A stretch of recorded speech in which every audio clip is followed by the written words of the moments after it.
Ini udah di ujung tanduk nih, proses peradilan sudah di depan mata, pelimpahan kejaksaan sudah kepada kejaksaan sudah dilakukan, sudah itu di klaster 1 pun sudah ada yang minta maaf dan lain sebagainya. Ya. Jadi menurut saya ini situasi yang memang tidak menguntungkan untuk Roy Suryo dan kawan. Assalamualaikum warahmatullahi wabarakatuh. Jumpa lagi dengan saya Mukhtar Official. Kali ini kita akan reaction video-video terbaru. Kali ini nasib Roy Panci CS sudah di ujung tanduk ya guys.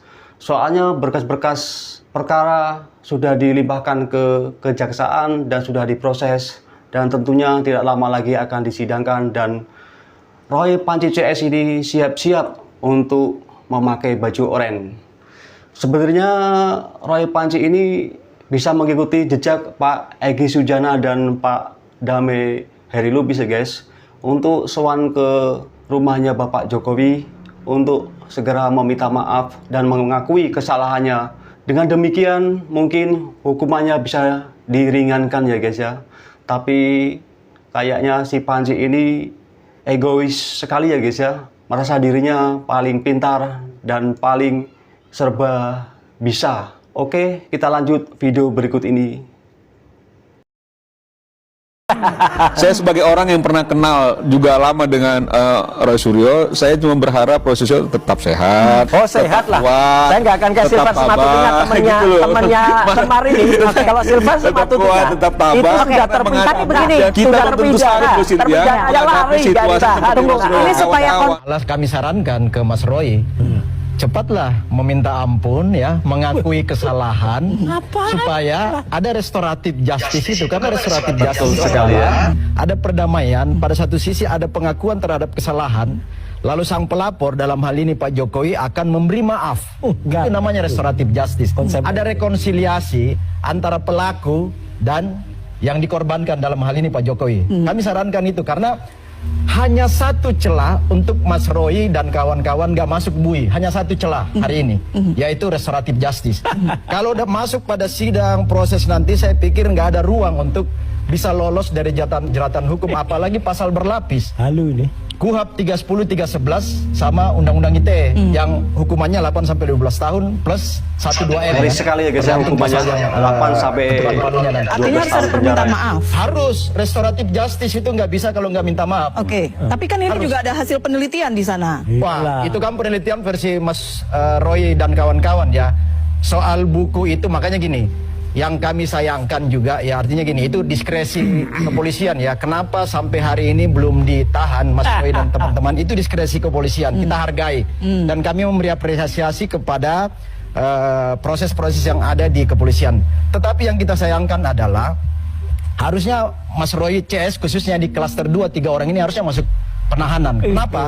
Karena pertama akan terus mengkampanye ya, senyumnya hambar tuh si bahkan Panci sampai hari ini kan masih kemana-mana, kemarin masih masuk ke apa ini, tim reformasi Polri ya, walaupun itu ditolak jadinya, tetapi kan ini terus berkampanye. Kemudian buku yang dibuat katanya itu kan bukunya tanda tanya besar ya, itu ya bagi kita hargai itu bahwa itu versinya Mas Roy dan teman-teman nggak masalah, tetapi konten dari buku itu kan sangat jauh dari apa yang menjadi kebenaran di dalamnya, sehingga kalau ini dibiarkan terus Mas Roy sampai pada proses persidangan di luar terus, ini terus akan berkampanye kepada hal-hal yang melakukan pembodohan bagi publik. Itu poin kami sebenarnya. Oke. Jadi menyayangkan sampai hari ini belum ditahan. Oke. Kasihan. Masih ada tuntutan lagi dari tim Bang Ahmad bahwa belum ada pemenuhan hak tersangka di klaster 2 begitu ya. Kalau menurut Anda sejauh ini penyidik sudah bekerja sesuai prosedurnya? Sudah sangat profesional gitu loh. Jangan juga yang dulunya kalau misalnya menguntungkan Roy Suryo dan kawan-kawan dipuji-puji penyidik ya. Tapi kalau ada sedikit merugikan, seolah-olah penyidik ini sangat tidak profesional. Ini yang menurut saya akhirnya tataran basisnya itulah tataran kepentingan dirinya gitu loh. Karena menurut saya ini sudah on the track. Sekarang sudah berproses yang memang kita lihat semua ya, publik juga bisa melihat kehati-hatian penyidik sampai pada titik ini, itu terlihat betul bahwa dia sangat menghargai hak-hak hukumnya Roy Suryo dan kawan-kawan.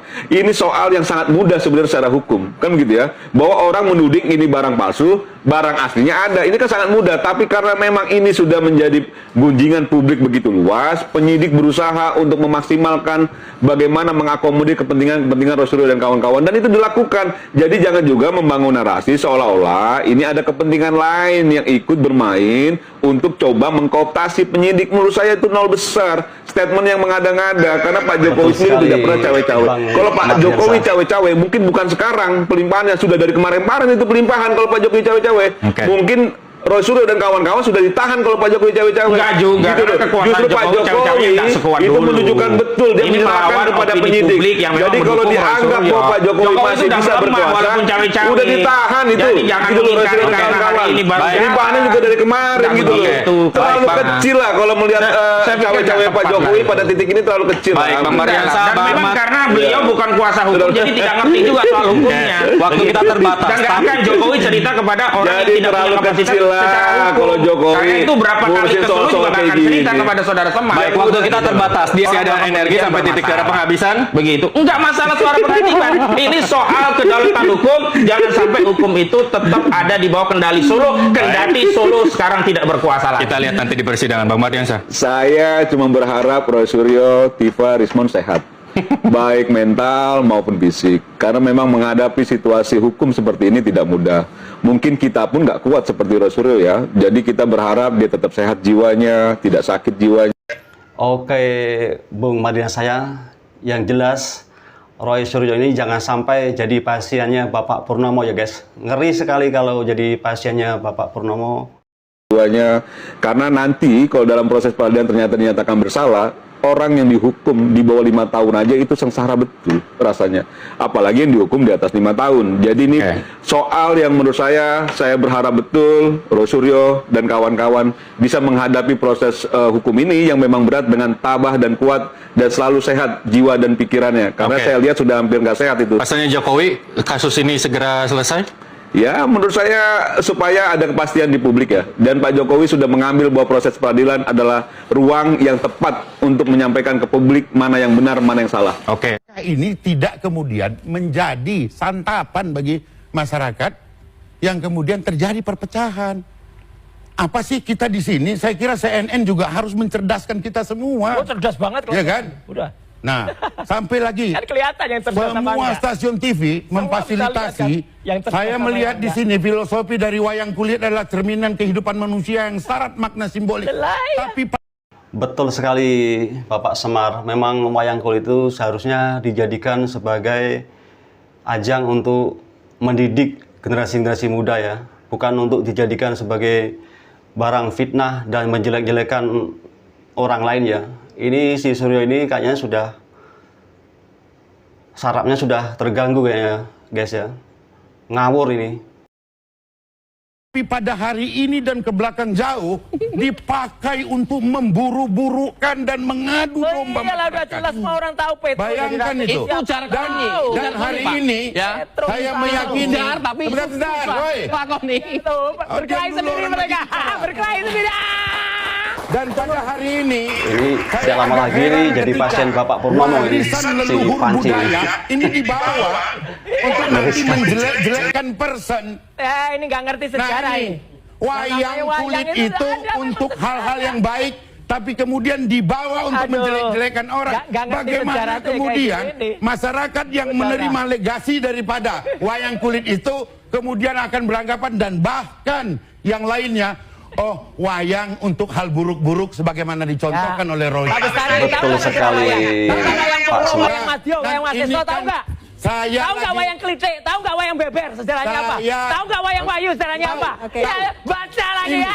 Nggak Ini. bisa. Nggak ngerti. Ini. Lah, ya apa coba? Wayang Ada wayang ini. Solo artinya apa? Lagi kan Ada apa? terpancing Apa? kan? Apa? Terpancing kan? Wayang Solo artinya apa? Wayang Apa? Wahyu artinya apa? Ada ini. Ada tuh apa? Buktinya ada. Sudah mulai memanas ini kayaknya si Panci ini. Ini apa ini? Sampaikan. Bukan apa Ah, ini wayangnya ini. Tapi Ini wayangnya. tapi Ini memang wayangnya. Wayangnya lagi di bawah ini. Baik. Setiap kali kesempatan ya, untuk membuat framing masyarakat supaya masyarakat itu percaya sama mereka Baik, ya. Padahal kita kebohongan kembali, baik, ya kita kembali. ditabur Oke. terus-terusan. Kami Jadi ini jeda kita dulu, kami tidak bisa akan kembali biarkan. sesaat lagi. Panggilan penyidik Polda Metro Jaya. Para pelapor menyebut dua tersangka yakni Egy Sujana dan Damai Hari Lubis mengajukan restoratif justice soal kasus ijazah Jokowi. Meski demikian, saudara, para pelapor mempertimbangkan langkah Egy dan Hari, namun belum memberikan putusan karena menunggu arahan dari Joko Widodo.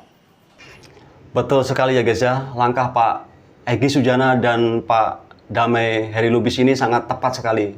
Dia menyadari kesalahannya dan mengakui bahwa ijazah Pak Jokowi itu 100% asli dan langsung sowan ke rumahnya Pak Jokowi dan untuk meminta maaf.